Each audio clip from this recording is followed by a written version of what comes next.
पलटू सोवे मगन में साहब चौकीदार।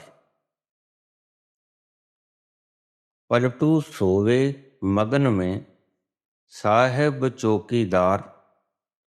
साहेब चौकीदार मगन होए सोवन लागै। दूनों पांव पसार देख के दुश्मन भागै।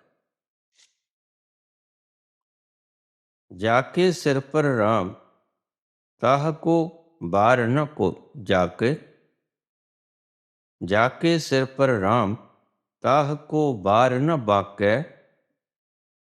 गाफिल में मैं रही अपनी आपई तक।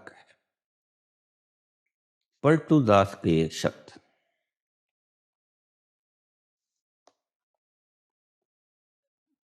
पलटू के जीवन की कहानी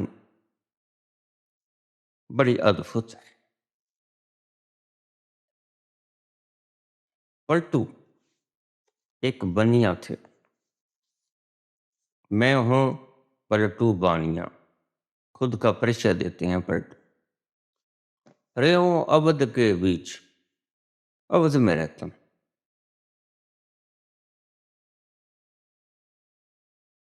पलटू मारे मारे फिर रहे थे। सभी मारे मारे फिर रहे। इस संसार में कौन है जो सुखी सुखी फिर रहा है? सभी मारे मारे फिर। पलटू भी ऐसे थे।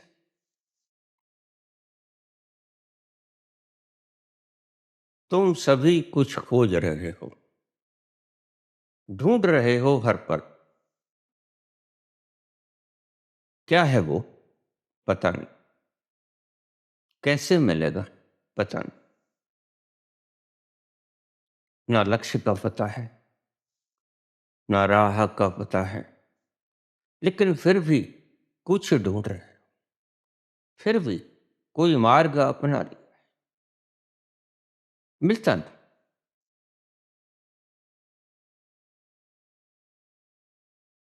पलटू एक बनिया पहले जाता है गुरु के पास, गुलाल साहब के पास। गुलाल साहब के पास बदल नहीं पाता। वो मिलता नहीं जिसकी प्यास है। गुलाल साहब से आया भीखा साहब के पास। भीखा बात अगम की कहन सुनन की न। जो जाने सो कहे नहीं, कहे सो जाने न। भीखा साहब के पास है। लेकिन भीखा साहब के पास भी बात नहीं। वो न मिला जिसकी भूख थी, जिसकी प्यास थी। भटकते रहे इधर उधर, बहुत भटके, और अंत में पहुंचे गुरु गोविंद सिंह के पास। गुरु गोविंद ने देखा कि अरे ये तो मुमुक्षु है, ये तो प्यासा है। सचमुच इसे प्यास लगी। अनोखी कहानी।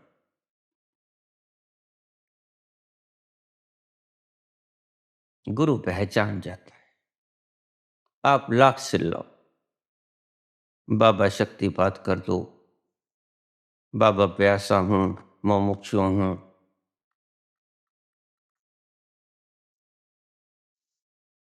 कृपा कर दो।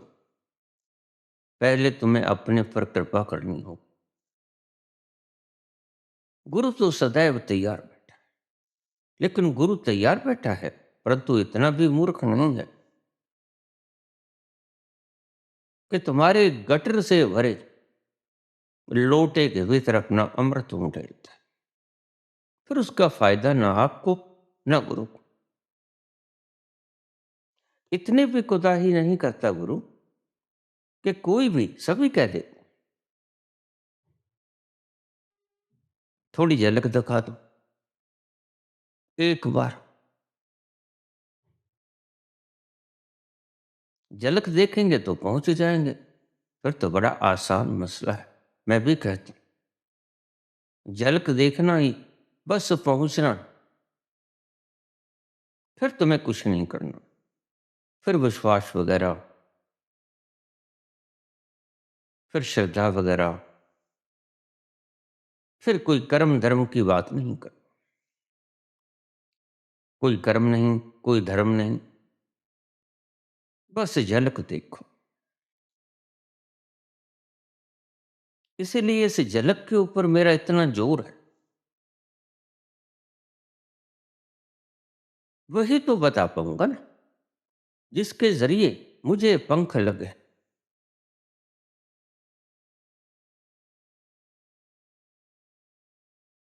मैं उड़ा खुले आसमान, वो ही बता सकूंगा।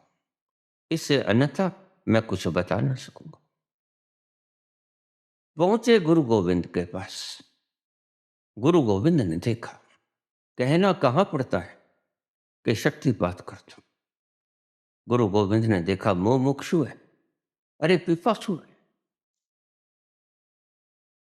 शक्तिपात कर दी।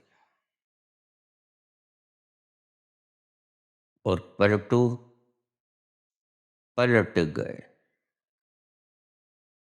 पलटू का नाम पलटू दास नहीं था। पलटू तो उन्होंने अपना ही नाम खुद रख लिया, गुरु के द्वारा दिया गया नाम। अरे बनिए, तू तो पलट गया भाई। गुरु गोविंद बोले, अरे बनिए, तू तो पलट गया। तो उसने चरणों में सिर रखा। हाँ, हाँ गुरुदेव, पलट गया। मैं बनिया पलट गया। अब इसके भीतर एक बड़े रहस्य की घटना है। कौन पलटता है? बनिया पलट गया, बड़ी प्यारी कहावत है। बनिया था। बनिया कौन? जो हर चीज का हिसाब रखे। और ब्राह्मण कौन? जो किसी भी चीज का हिसाब ना रखे।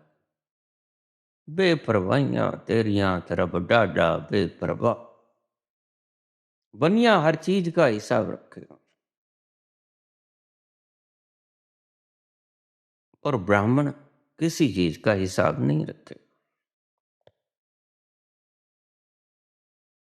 ये डेफिनेशन है बनिया और ब्राह्मण की। तुम्हारी डेफिनेशन से इसको कोई मतलब नहीं। तुम्हारा बनिया तो जांघों से पैदा होता है, जबकि जांघें किसी बच्चे को जन्म नहीं देती। जन्म तो जहां से होता है वहीं से होता है। और तुम पागलों की पूरी पूरी जमात, ये कथावाचक,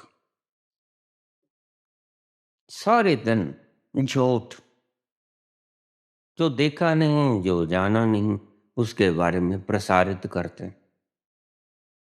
तो पलटू दास पलट गए। और गुरु गोविंद ने कहा, अरे बनिया, तू तो पलट गया। कौन पलटा? बुद्धि पलटी। बुद्धि ही पलटती है।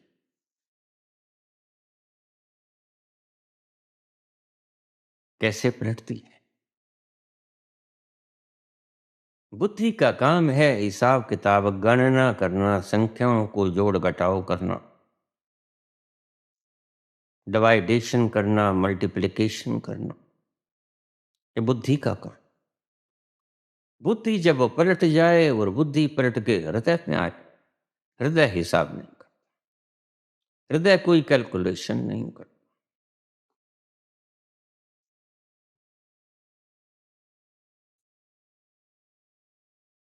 हृदय तो प्रेम से भरा नहीं। उसके पास कोई पैमाना नहीं तुम्हारी गणना का। हृदय गणना नहीं करता। हृदय तो पीता है। बिना पैमाने के पीता है, जिसका कोई नापतोल नहीं होता। सूरत कलारी भई मतवारी, मदवा पी गई बिन तोले। कोई तोल मोल नहीं, कोई पैमाना नहीं, कोई मेजरमेंट नहीं, और पलटू पी गए। तो गुरु का दिया हुआ ये शब्द, अरे बनिया तू पलट के, और देखिए सभी बनिए। ये भूल मत जानो, जो हिसाब करते हैं वो बनिए। बाहर से तुम अपने आप को कुछ भी दिखा लो, मैं रोज देखता हूँ, जो कायर है वो कहते हैं हम डरते नहीं किसी। ये मत समझ लेना कि मैं डर गया, बस इसका अर्थ ही ये कि वो डर गया। बात को मत देखो, आचरण को देखो। जो डरता है वो अपने साथ सात दीवारों की अभेद सुरक्षा कवच साथ लेके चलता है। साफ है कि मरने से डरता, इससे ज्यादा प्रत्यक्ष को प्रमाण की आवश्यकता क्या है। जो व्यक्ति खुलेआम अकेला चल नहीं सकता, वह डरपोक नहीं तो बहादुर है। उससे बड़ा डरपोक कोई। और जितने परतों के किले में बंद है, उतना ही बड़ा डरपोक है। और मौत तो आएगी, और 7 किलों को भी भेद देगी एक दिन।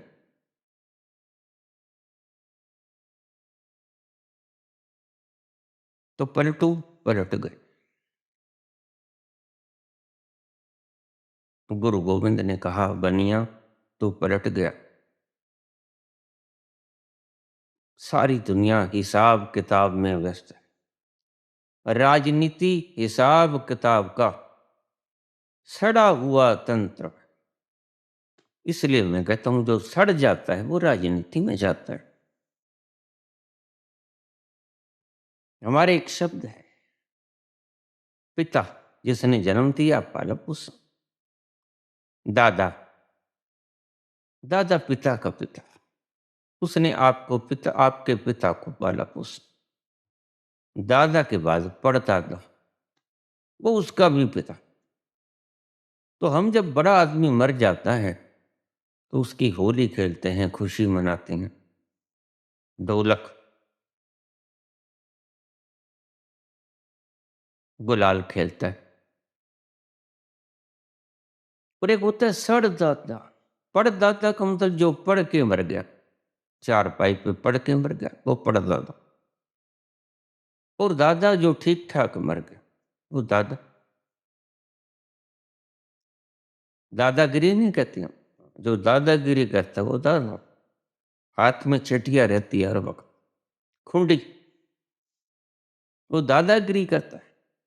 और बाप अपना कर्तव्य निर्वहन करता है।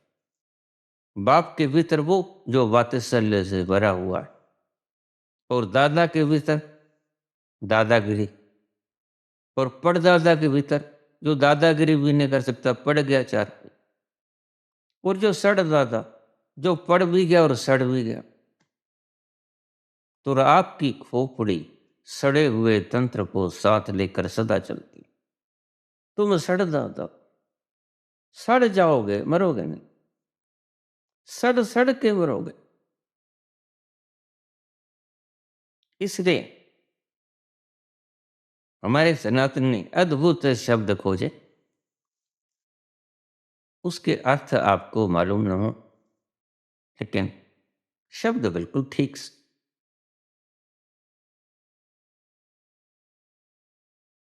पलटू पलट गया। तुम्हारी बुद्धि हर वक्त सोचती रहती, अगर मैं ऐसा करूंगा तो मुझे इस चीज का लाभ हो जाएगा। अभी मुझे रोज प्रश्न आ जाता, बाबा अगर ये क्रिया योग करेंगे तो हमें फायदा क्या होगा। मैंने कहा मेरे चैनल को अनसब्सक्राइब कर दो, यही फायदा होगा।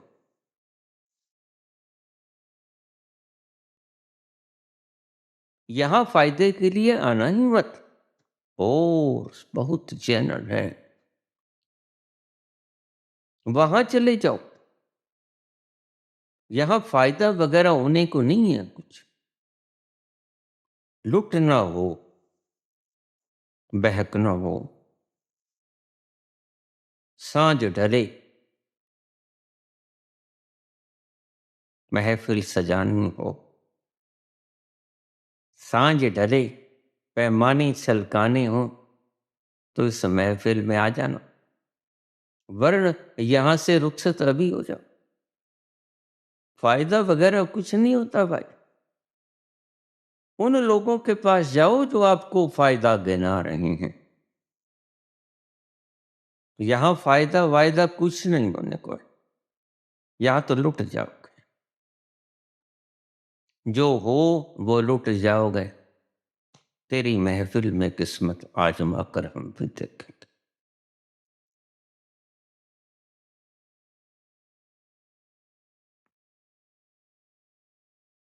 घड़ी भर को तेरे नज़दीक आकर हम भी देखेंगे।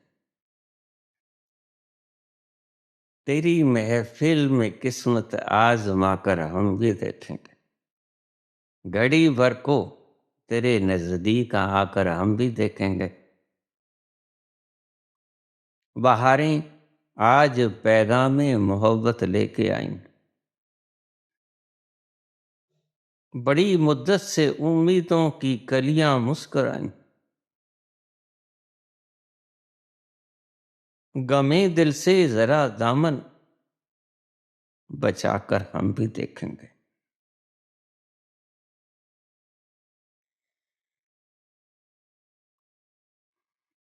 अगर दिल गम से खाली हो तो जीने का मजा क्या है।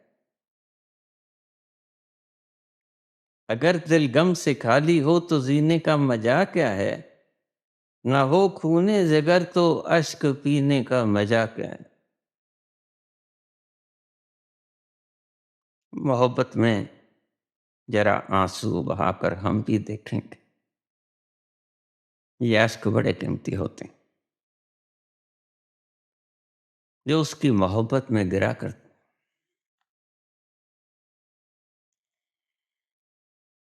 न पी ले, भाग्यशाली हो अगर तुमने पी लिया। मोहब्बत हमने माना जिंदगी बर्बाद करती है।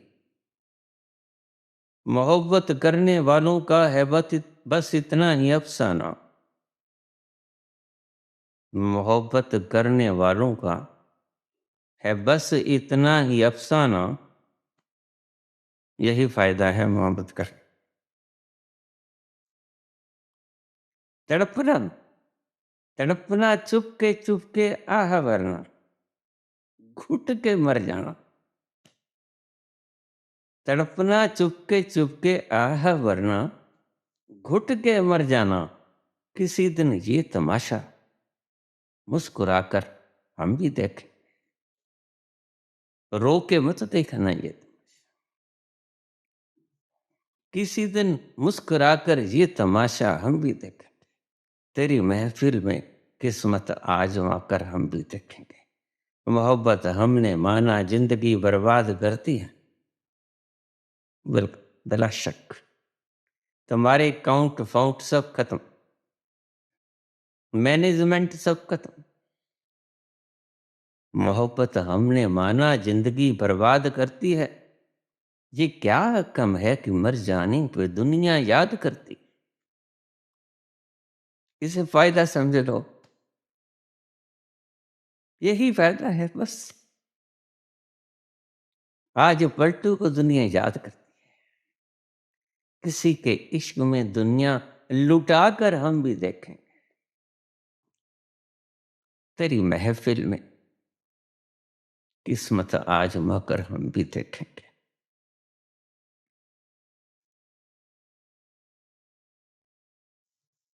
तो बाबा हम ध्यान करेंगे हमें फायदा क्या होगा।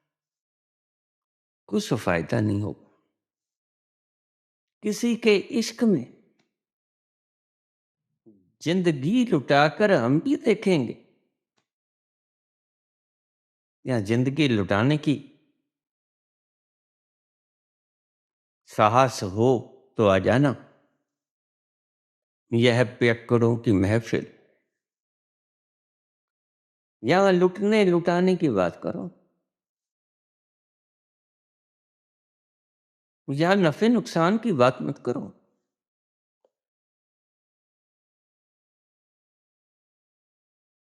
ये यहाँ वो पैमाने नहीं डलते,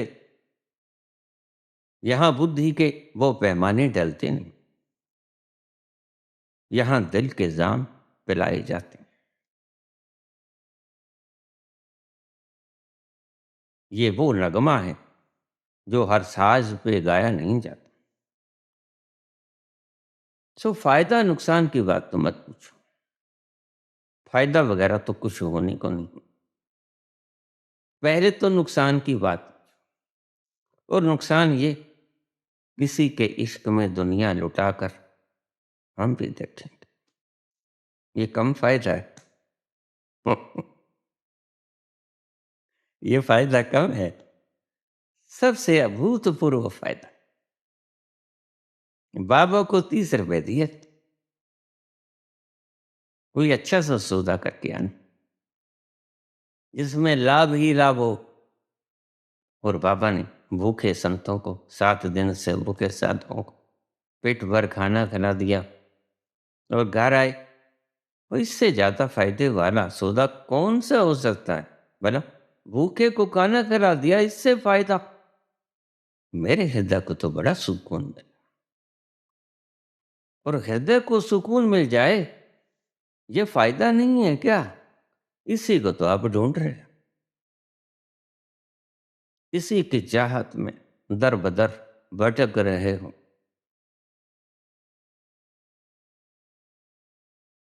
सबसे बड़ा फायदा अगर लेना हो तो हृदय की तृप्ति सबसे बड़ा फायदा है। जब आवे संतोख धन सब धन धूड़ सम, पलटू मैं जियते मुया, मैं जीते जी मर गया, मर जी बड़ा। पलटू मैं जीते मुया, नाम भरोसा पाए। देखिए वही बात, पहले उसका भरोसा होना जरूरी है। भरोसा करना नहीं, भरोसा हो जाए। पलटू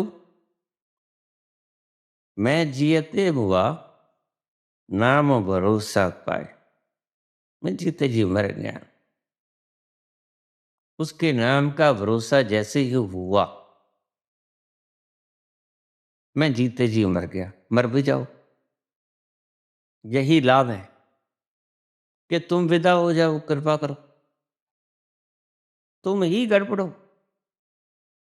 तुम्हारा होना जिस तल पर आज तुम विद्यमान हो, वही गड़बड़ पैदा करता है, वही दुख का एकमात्र कारण। तुम बड़ा शोरगुल करते हो, तुम बड़ी ऊहो पोहो मचाते हो, बड़ी घमासान की लड़ाई लड़ते हो तुम। तुम्हारे अस्तित्व का सवाल जो हो जाता है। समर्पण के नाम पर तुम समर्पण नहीं करते, तुम मात्र झुक जाते हो शरीर से, भीतर कहाँ झुकते?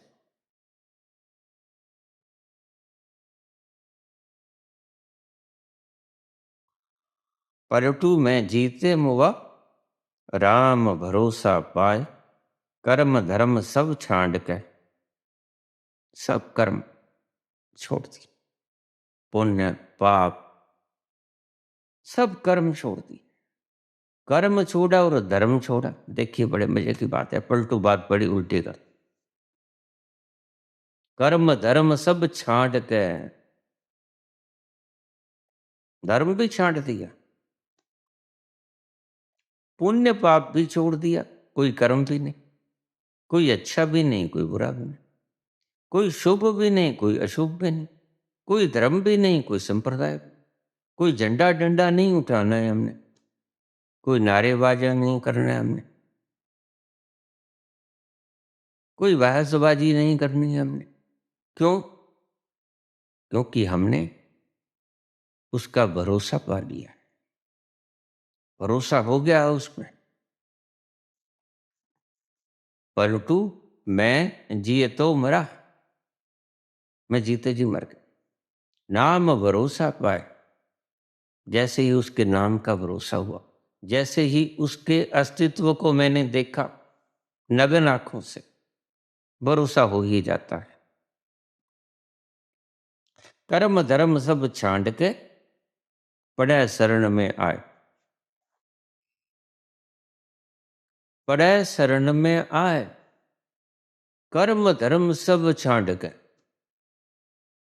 मेरे पास एक केस आया किसी धर्म से, गुरु और शिष्य के भीतर बनते नहीं थे।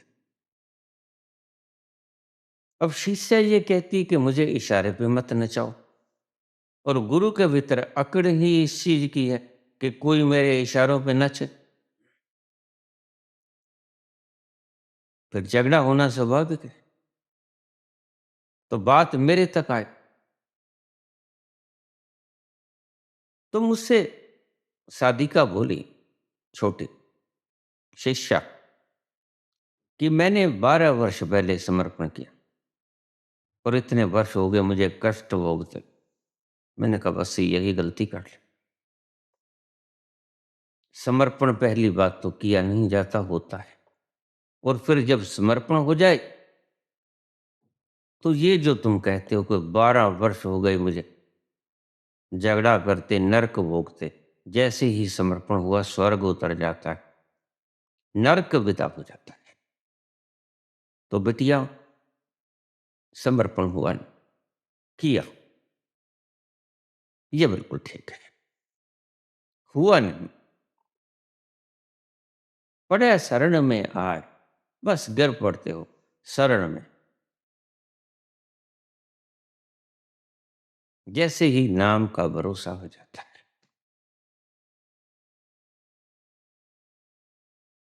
वैसे ही तुम शरण में गिर पड़ते हो गुरु के। फिर तकरार नहीं, कौन करेगा तकरार? जो तकरार करने वाला था वह तो गया, विदा हो गया। पलटू में जीते मुआ, नाम भरोसा पाए, कर्म धर्म सब छाड़ गए। कोई धर्म, कोई व्रत नहीं, कोई उपवास नहीं, कोई पाठ नहीं, कोई पूजा नहीं, कोई बंदगी नहीं, कुछ नहीं।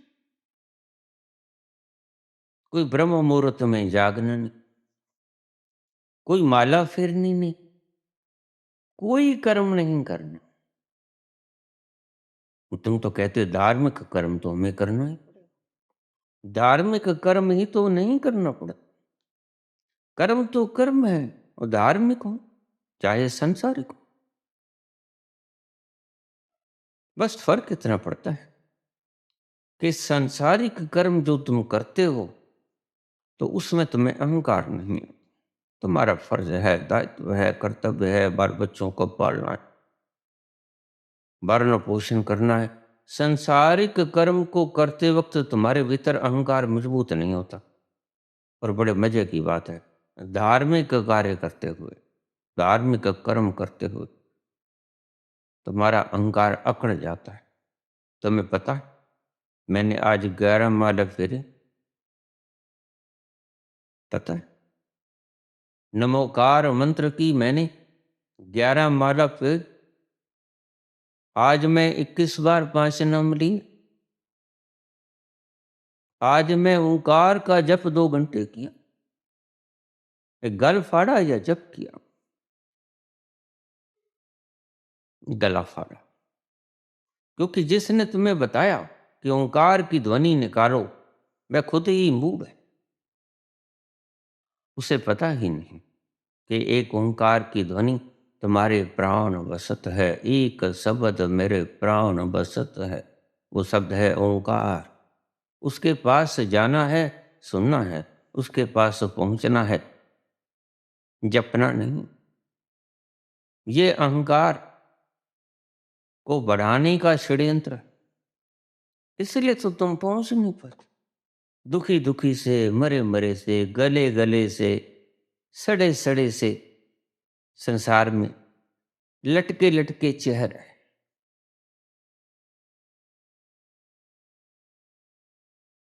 क्या हो गया है तुम्हें? धार्मिक व्यक्ति तो बड़ा प्रसन्न होना चाहिए। धार्मिक व्यक्ति तो आनंदित होना चाहिए। धार्मिक व्यक्ति तो खुमारी से ग्रसित होना चाहिए। और तुम तो दिन ब दिन गढ़ते जा रहे हो, सड़ते जा रहे हो। जैसे जैसे उम्र बढ़ती है वैसे वैसे तुम्हारे हाथ में लठी आ जाती है, चलने के लिए भी और लोगों को पीटने के। पीटते भी हो, गुरु से ज्यादा और कौन पीटता है? छोटी छोटी बात पे लठियां जला देता है।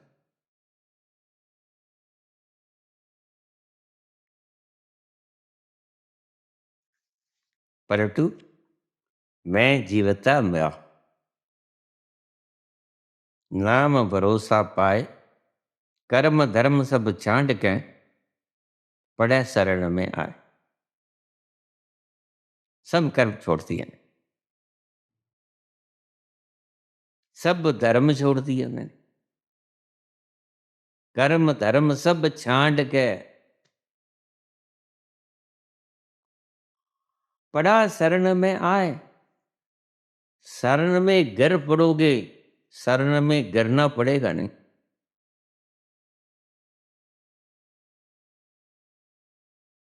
जैसे ही भरोसा हुआ, जैसे ही उन अज्ञात हाथों का दर्शन हुआ जो सारी सृजना को जला रहा है,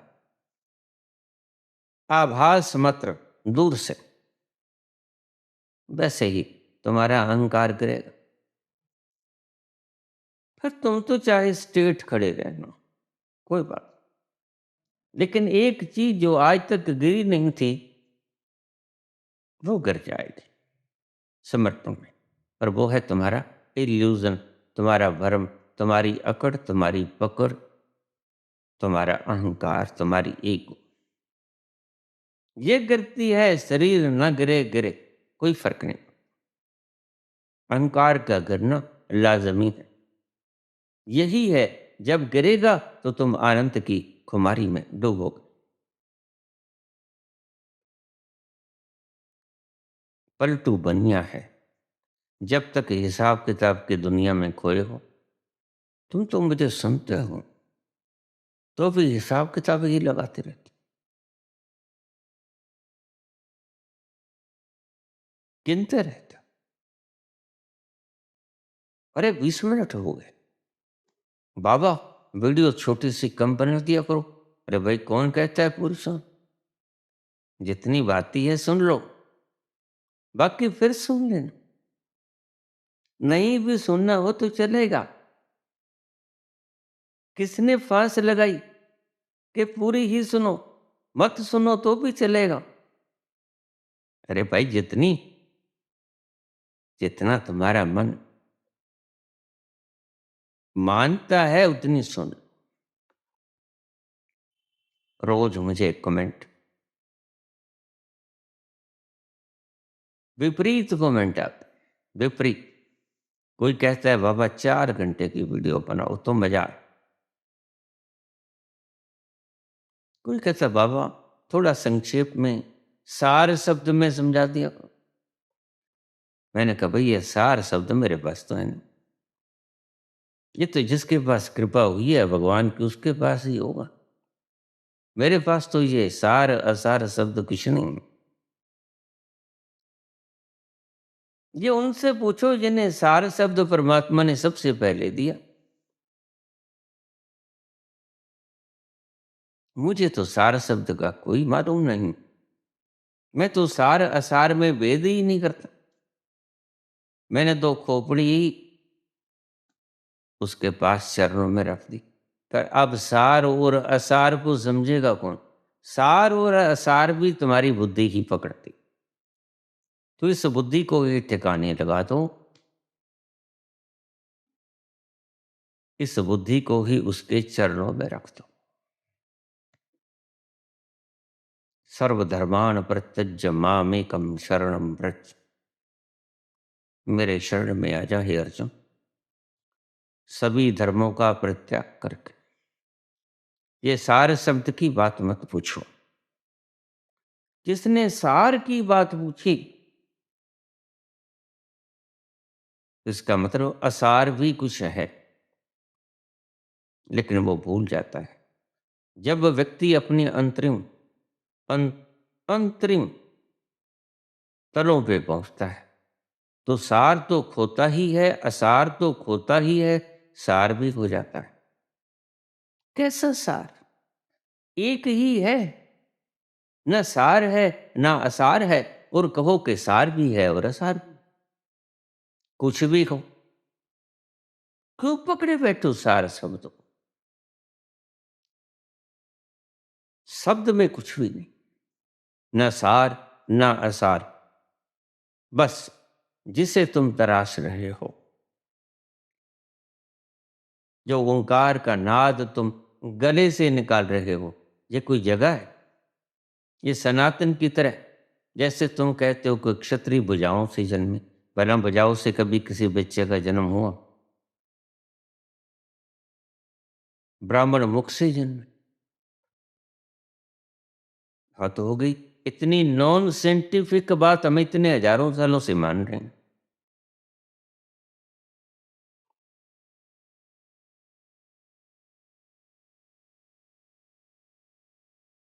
और बनिया जांघों से, भला जांघें हुए बच्चे उत्पन्न करते हो?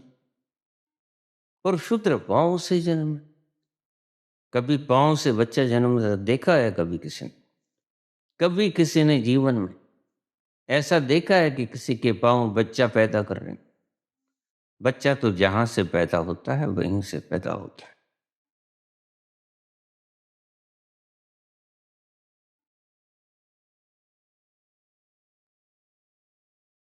हमारे हरियाणा में कहावत है कि बहू और ससुर में झगड़ा हो गया। बहू थोड़ी सी वाचाल थी, वाचाल ज्यादा बोला करती थी, किसी भी बात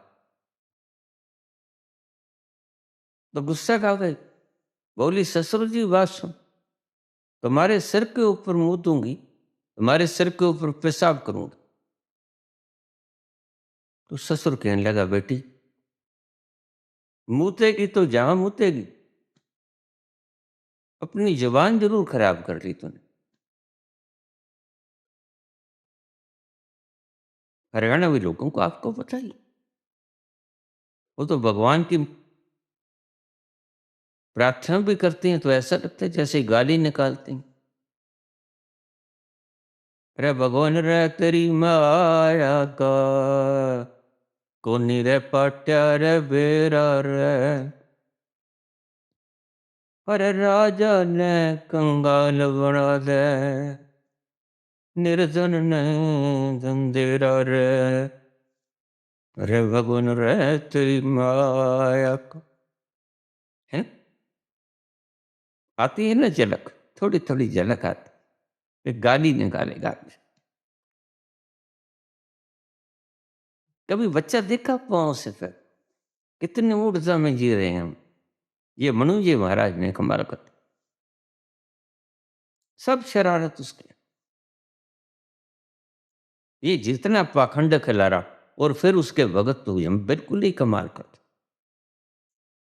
भगत तो तरह तरह के आपको कौतुक दुकार, और सनातन धर्म का प्रचार कर रहे हैं।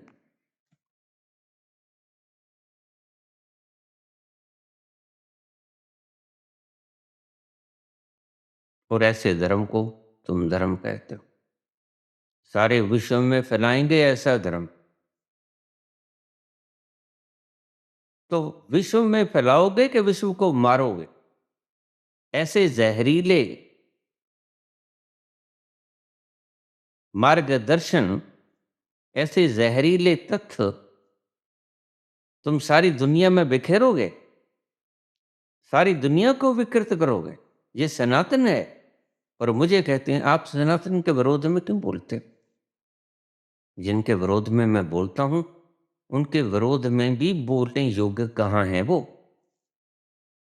उनके विरोध में बोलकर भी गंदगी में हाथ मारकर अपने ही हाथ गंदे करता हूँ। तुम्हें पता नहीं। जिसे तुम आज सनातन कहते हो, वो आदि सनातन नहीं। वो तो तुमने कब कब विदा कर। आज तो पाखंड से युक्त धारणाएं मात्र, भ्रम, कल्पनाएं, या कुछ बचा, इसे तुम सनातन कहते हो। तुम में कोई ऑथेंटिसिटी है नहीं। तो पलटू पलट गए, और पलटू उनका नाम नहीं था।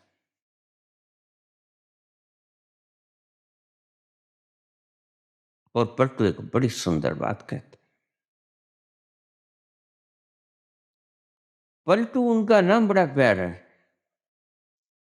पलटू नाम इस बात को इंगित करता है कि तुम्हें कहीं जाना नहीं। No need to go anywhere. कहीं भी जाने की जरूरत नहीं। कहीं जाना नहीं है, कुछ करना नहीं, पलट जाना है। यानी जिस तरफ थी पीठ, उस तरफ कर लेना है मुंह, और जिस तरफ था मुख, उस तरफ कर लेनी है पीठ। बस पलटी मार दे। जैसे ही राजनीतिक लोग पलटी मार जाते हैं, गंगा स्नान कर लेते हैं, पलटी मार जाते हैं। हमारे यहाँ पर एक राजनीतिज्ञ थे, उनके पास कई रंगों की पग्गें थी, पगड़ियां। तो कांग्रेसी थे। फिर लोग बड़े होशियार होते हैं, कौन सा जहाज डूब रहा है। इनके पास बड़े सुंदर पैमाने होते। पता लगा कि अकाली पार्टी का बड़ा जोर है। अब आने वाले वक्त में तो अकाली पार्टी आएगी।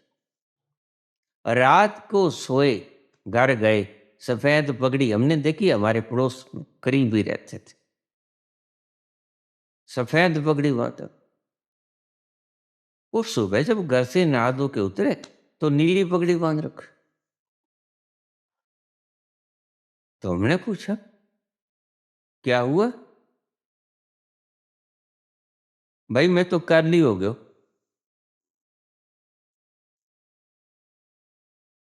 अब कांग्रेसी से काली होने में कितना फर्क लगता है। पगड़ी ही तो बदलनी है, रंग ही तो बदलना है, और रंगों का ही तो झगड़ा है। तुम्हारी सारी राजनीति रंगों के ऊपर चल रही। तो तुम जरा भी आंख खोल के नहीं देखते कि हम कर क्या रहे हैं।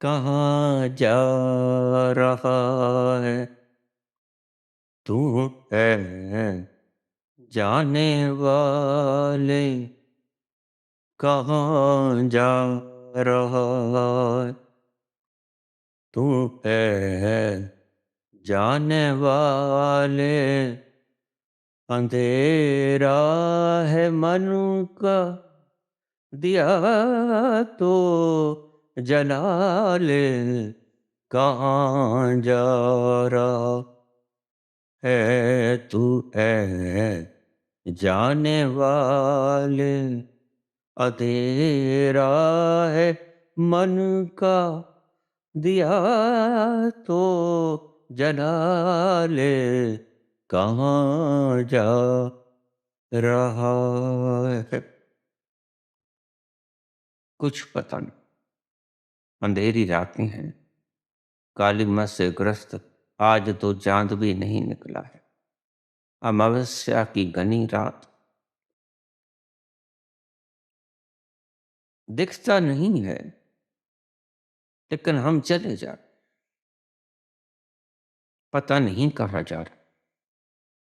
कोई साथी भी नहीं, कोई मंजिल भी नहीं, कोई रास्ता भी पता नहीं। हमें क्या चाहिए हमें खुद ही नहीं मालूम। है ना अजूबा। तो कबीर ने कहा एक अजूबा हमने देखा, जल में रह के मीन है प्यासी। ये अजूबा है। अभी कल ही मुझे प्रश्न आया, कि समुद्र में गोता लगाता हूँ मैं सूखा निकल आता। ऐसे ही बस यही बात कबीर ने कही। एक अजूबा हमने देखा, जल में रह के मीन है प्यासी।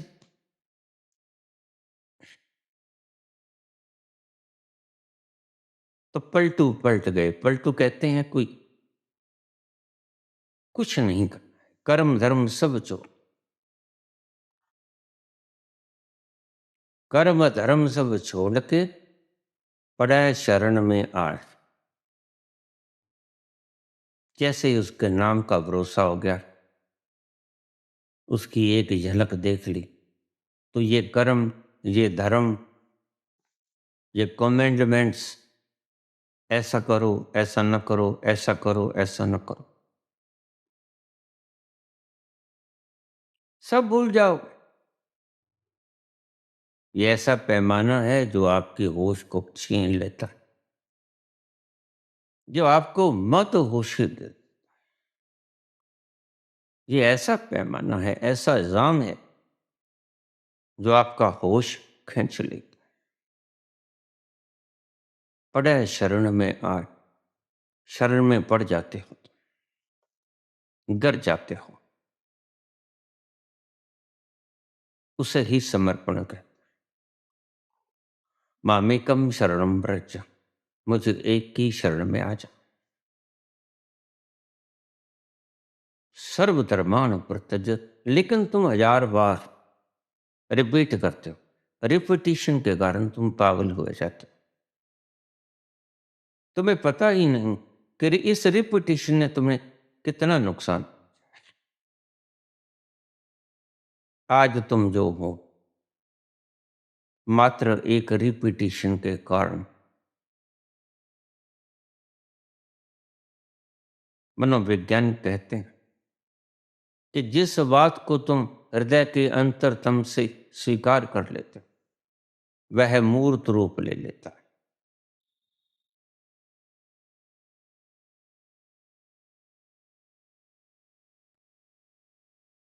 मैंने कहानी सुनाई थी सुखना झील के ऊपर कपल के जाने की।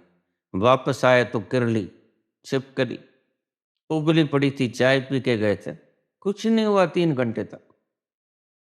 लेकिन जैसे ही मन ने स्वीकार किया कि हाय ये छिपकली पे गए, अब तो मरना निश्चित है, दोनों मर गए। तुम्हारा मन जिसको पूरे समर्पण भाव से, समग्र भाव से स्वीकार कर लेता, वह मूर्त रूप धारण कर लेता है। लेकिन तुम्हें बार बार समझा रहा हूं कि यह नियम मन के लिए है, मन के लिए है। इसको आत्मा का नियम मत मान लेना। लेकिन बहुत से मूर्ख इस नियम को आत्मा को पाने का नियम मान लेते हैं। शिवोहम, शिवोहम, जिसे शस्त्र काटे नागनी जलाए, इसलिए हम गुलाम हुए। हमने इस नियम को आत्मा के ऊपर अप्लाई कर लिया। नियम था साइकोलॉजिकल, मानसिक।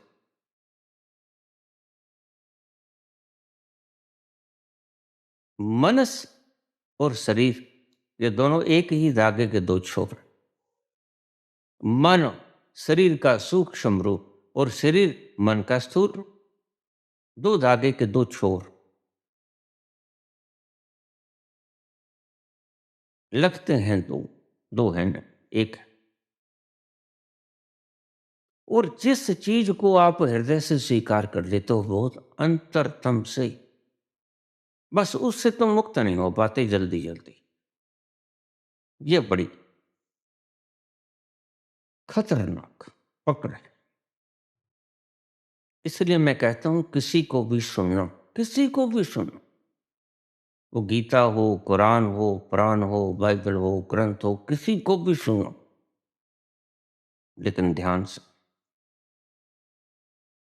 इतना मत सुन लेना कि हृदय के भीतर शब्द ही रह जाएं। फिर तुम्हारा हृदय तो परिवर्तित हो जाएगा, फिर तुम्हारी बुद्धि तो परिवर्तित हो जाएगी। लेकिन इस बात का भी ध्यान रखो कि आप उस तट पे नहीं पहुंच पाओगे जहां पहुंचना चाहते हो। हृदय परिवर्तित हो जाएगा, सोच बदल जाएगी, मान्यताएं बदल जाएंगी, विश्वास बदल जाएंगे, श्रद्धाएं बदल जाएंगी, लेकिन उस तल पर आप नहीं पहुंच पाओगे जिस तल पर जाकर आपको सुकून मिलता है। यह साइकोलॉजिकल व्यवस्थाएं हैं, यह साइकोलॉजिकल नियम है और मन के ऊपर और शरीर के ऊपर प्रभावी हैं, लेकिन आत्मा के ऊपर इनका कोई प्रभाव नहीं पड़ता। आत्मा के ऊपर तो तुम्हारी मान्यताओं का प्रभाव कैसे पड़ेगा जिसके ऊपर शस्त्र का प्रभाव नहीं पड़ता। नैनम छदंती शस्त्राणि, जिसके ऊपर आग का प्रभाव नहीं पड़ता। नैनम दहती पावका, न चैनम क्ले दंत्याप, पानी उसे गिरा नहीं सकता। पानी की पहुंच नहीं हुआ, कितनी ही बार बाहर आ जाए, न शोषती मारुता, हवा उससे सुखा नहीं सकती। वो ऐसा तत्व है। यह तुम्हारी सभी मान्यताएं, धारणाएं जब बहुत गहरी चली जाती हैं, इसीलिए तो आप इतने इल्यूजन में फंसे हो। फिर तुम कहते हो बाबा मैं दुखी हूं, क्रिया योग भी बहुत करता हूँ, ध्यान भी बहुत करता हूँ, अपने आप को जोड़ देता हूँ, बिल्कुल छोड़ देता हूँ, लेकिन क्या करूं?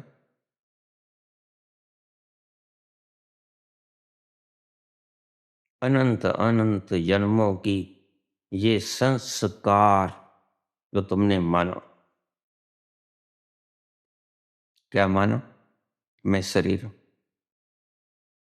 अहम ब्रह्मस्मि।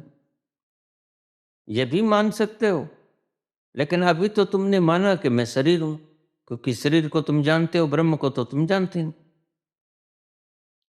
मैं मन हूं, क्योंकि मन को तो तुम जानते हो, सारे दिन परेशान करता है तुम्हें मन। मन से ज्यादा तुम किसको जानते? जरा सी चोट लग जाए और तुम रुष्ट हो जाते। 20 साल पहले तुमने मुझे यह बात कही थी, एक छोटी सी बात के लिए महाभारत हो जाता। द्रौपदी ने कह दिया दुर्योधन को, अंधे अंधों के अंधे ही पैदा होते हैं, और बात लड़ गई। अहंकारी व्यक्ति की बात लड़ जाती। समझना, अहंकारी व्यक्ति का अगर अस्तित्व देखना हो, अहंकारी व्यक्ति की अगर पहचान करनी हो, लक्षण देखना हो, तो मेरी इस बात को आप नोट कर लें। अहंकारी व्यक्ति का लक्षण होगा कि वह आपके शब्दों से प्रभावित होगा।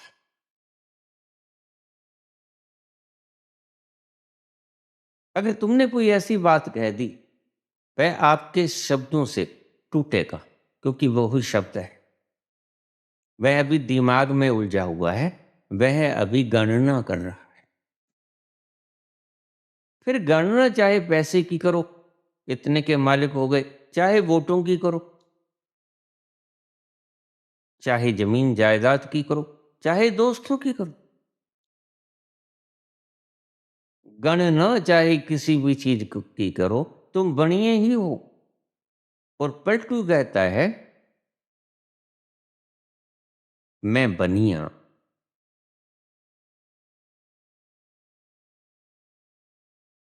रेव अवध के बीच।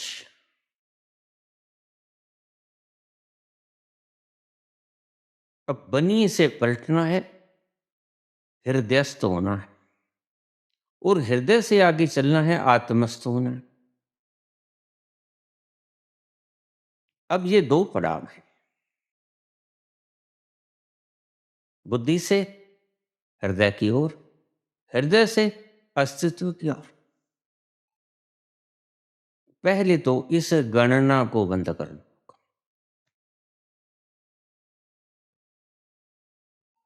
इस कैलकुलेशन को ड्रॉप कर दो। बहुत बार मैं कहता हूं अलग अलग ढंगों से इस बुद्धि को छोड़, क्योंकि ये गणना करती है। मैंने 5 माला जपी, मैंने 10 माला जपी, तुम माला ही छोड़ दो, तुम जपना ही छोड़ दो।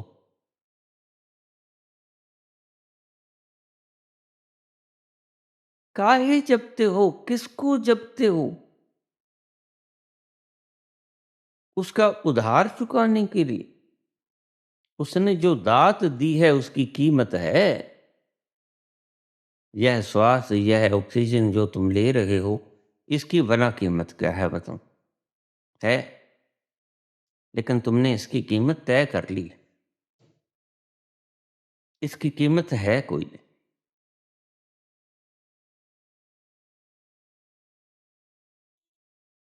तुम गणनाएं करते हो, इसलिए तुम पहुंच नहीं पाते। और जो दुखी है, वह तुम्हारी गणना करने वाली बुद्धि ही है। इसीलिए इस गली सड़ी बुद्धि को छोड़ दो। जो दुखित होता है, वह तुम नहीं। जिसको आग नहीं छू पाती, जिसको शस्त्र नहीं काट पाता, उसको आपकी चिंता कैसे जलाएगी? आग नहीं जलाती, तुम्हारी चिंता कैसे जलाएगी बोलो? नहीं जलेगी वो। तुम्हारी चिंता से तुम्हारी बुद्धि जलेगी, तुम्हारा खून जलेगा, तुम्हारा मन जलेगा, तुम्हारा शरीर जलेगा। आग सभी को जला देगी, तुम्हें नहीं जला पाएगी। तुम तक तो पहुंच ही नहीं पाएगा। तुमसे बहुत दूर तक उसका सफ़ियर खत्म हो जाता है। और जहां से परमात्मा का सफ़ियर शुरू होता है, उसकी परिधि जहां से शुरू होती है, वहां तक आपकी चिंताओं की लपट वहां तक तो पहुंच भी नहीं पाती, बहुत दूर छिटक जाती। इसलिए कोई चिंता तुम तक नहीं पहुंच पाती, कोई आग तुम तक नहीं पहुंच पाती, कोई चिता तुम तक नहीं पहुंच पाती, कोई चिंता तुम तक नहीं पहुंच पाती। और तुम फिक्र करते रहते हो। तो पलटू कहते हैं कि इस आग में मत जलो, चिंता करना छोड़ दो। चिंता काहे? मैंने देखा, मुझ तक आग का सेक नहीं पहुंचता। आग की उष्णता, आग की गर्माहट मुझे छू तक भी नहीं पाते। पलटू कहते हैं, मैं पलट गया। मैं हूं पलटू बानिया, रह अवध के बीच।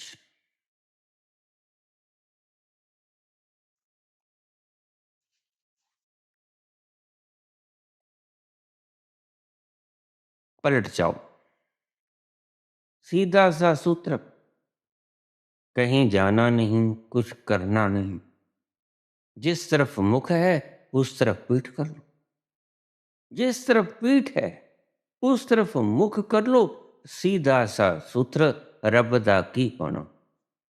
उधरों पटना ते इधर जाना। जिधर पीठ है, उधर मुखड़ा कर लो। जिधर मुखड़ा है, उधर पीठ कर लो। बस इतनी सी तो बात है। तुम दुखी ही इसलिए हो कि तुमने उस परम सुख की तरफ आंख उठाकर देखा। तुमने उस आनंद की तरफ झांक के, तुमने वो उस जाम की एक बूंद भी कभी चखी नहीं। यही तुम्हारा दुर्भाग्य है। इसलिए होश में आओ।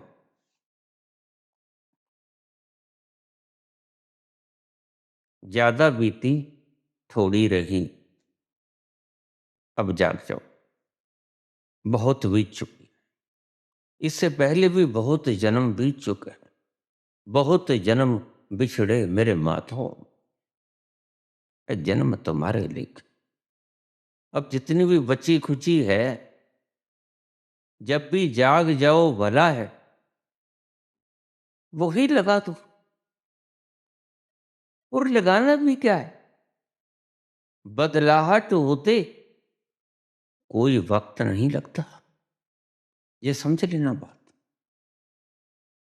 सदना कसाई को कितना वक्त लगा, अनिका गणिका को कितना वक्त लगा? बस इतना ही वक्त लगता है। जिस तरफ पीठ थी, मुख कर लिया, और जिस तरफ मुख था, पीठ कर ली। अब आप देख लेना कि इसमें कितना वक्त है। इसलिए संत कहते हैं कि पल क्षण में तुम भी असाधु से साधु हो सकते हो, तुम भी दुख से सुख तक पहुंच सकते हो।